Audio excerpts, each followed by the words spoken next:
I called the police on my mother after she shaved my biracial daughter's hair while I was at work. I, 30 years old, am married to my husband, Tyler, 31 years old, and we have a beautiful 5-year-old daughter, Zoe. Zoe is biracial. I'm white, and Tyler is black. Zoe has the most gorgeous curly hair, and I've always taken great care of it. She loves her curls, and we've made it a fun bonding experience to style her hair together every week.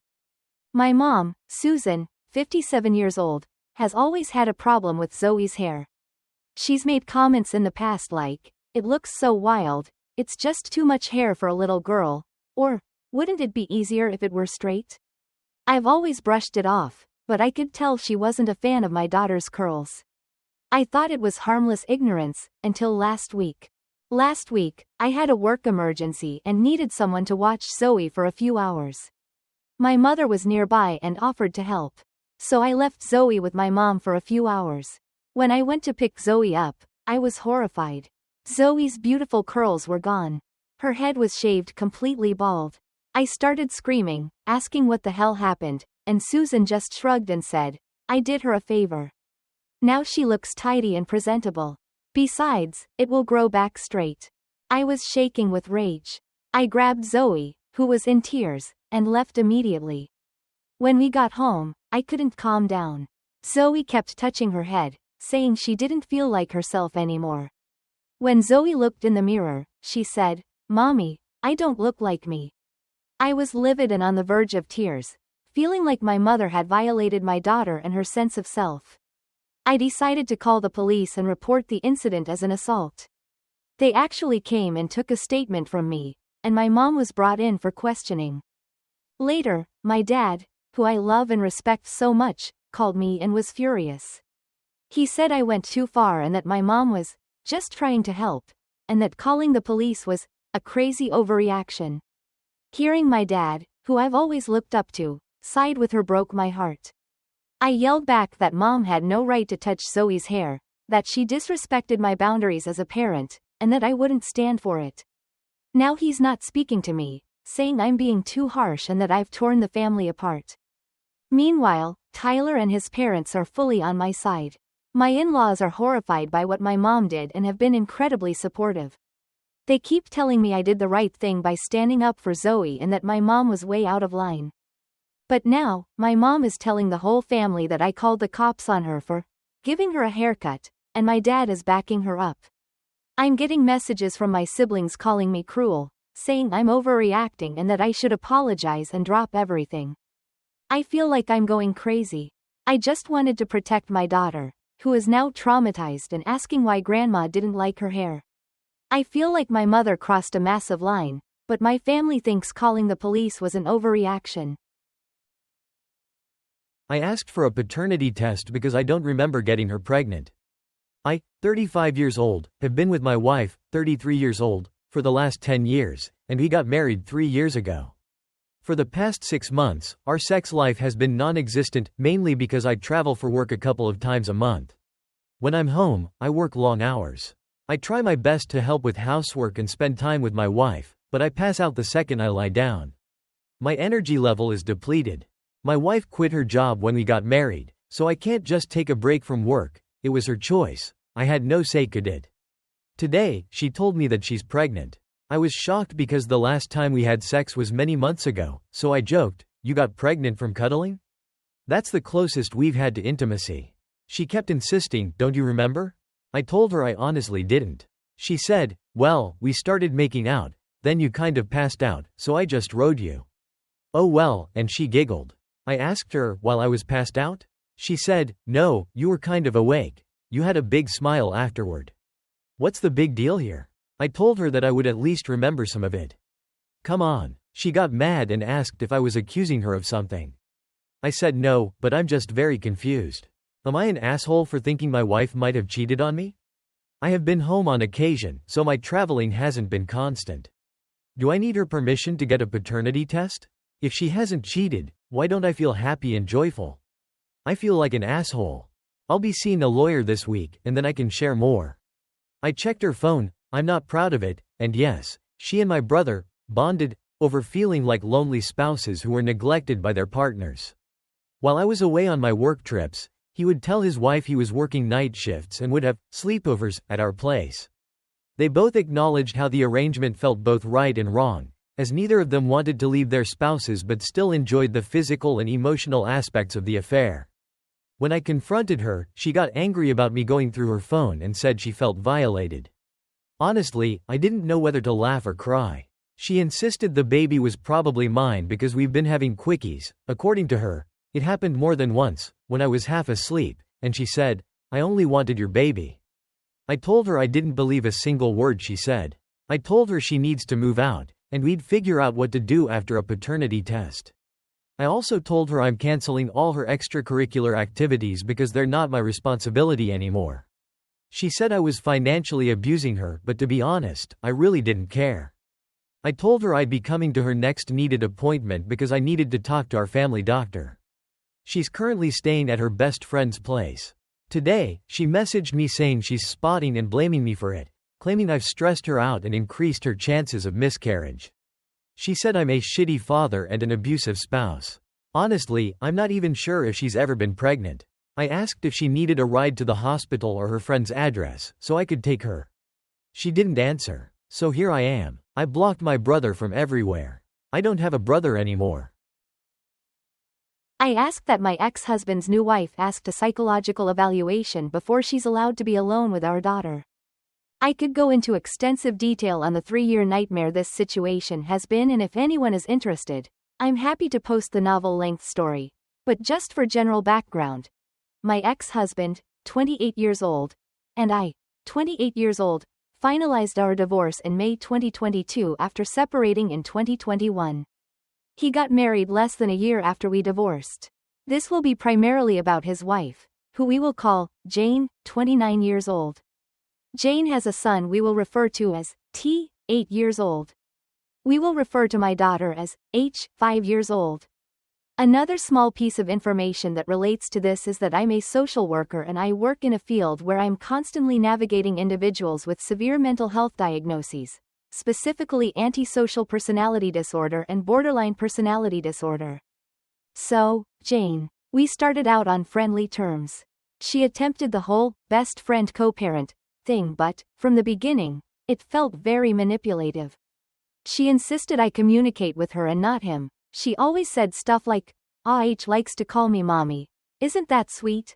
And posted H on social media constantly with captions like, not my blood but definitely my daughter. All of which I delusionally found some gratitude for because, at least she was kind to H. Well, that all went to shit. And I could go on and on about the events that occurred between August 22nd present day. In an effort to keep this a manageable length, I'll just say that after a series of events, I've concluded that Jane has untreated borderline personality disorder. Here are some reasons why. If you need examples, I'll happily share them. She isolated my ex from his entire family so much that he has zero contact with his parents and brother now. He never went more than 3 days without speaking to them until he was with her. She has pitted my ex against his entire family. She doesn't allow him to do anything alone and will lose her shit when she can't be with him for things. His family says she's physically abusive towards him. She lied to my ex's mom about being pregnant after finding out they started communicating with me about her. They also think she may have a significant mental illness. His family and friends had an intervention for him in which he admitted to being unhappy and her being crazy, but shortly after that, he cut everyone off. My daughter has told me that Jane tried to make H call her mommy, but H told me it made her feel uncomfortable. H has broken down with Jane telling her that H will never see her grandmother again because the grandmother communicates with me now. Jane has control of everything.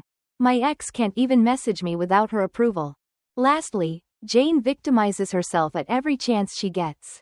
She constantly has to be the center of attention and chimes in about everything because she thinks she knows better. Anyway, to wrap it up, we're in a pretty brutal custody case now. He petitioned for full custody last year, which resulted in a guardian ad litem being ordered, an attorney that represents the best interest of a child and investigates to make recommendations for a judge, and a lot of Jane's bad behavior coming to light. The GAL has even mentioned her concerns and recommended I remain the residential parent, giving him every other weekend. And now my ex's parents are petitioning for grandparent visitation because my ex won't let our daughter see them. I do. But if he finds out, he'll go get her. Now, both his parents and I are asking Jane to be evaluated before she cares for H unsupervised. I just don't want our daughter to suffer any more than she has. She's had some significant impact from this entire ordeal, and knowing how untreated BPD can harm kids, I feel like I have to ask. I can acknowledge the label of BPD isn't as important as her behavior. As a mental health professional, BPD is just far more concerning than someone who just needs to grow up. I agree, her behavior is wrong regardless. And when I said I'm a social worker, I suppose I should have clarified that I meant I see people with significant disorders every day. I've therapeutically diagnosed plenty of people with plenty of disorders. Am I overreacting to this because I'm so used to seeing it, and I'm just overly fearful for my daughter? I can acknowledge the label of BPD isn't as important as her behavior. As a mental health professional, BPD is just far more concerning than someone who just needs to grow up. I agree, her behavior is wrong regardless. And when I said I'm a social worker, I suppose I should have clarified that I meant I see people with significant disorders every day.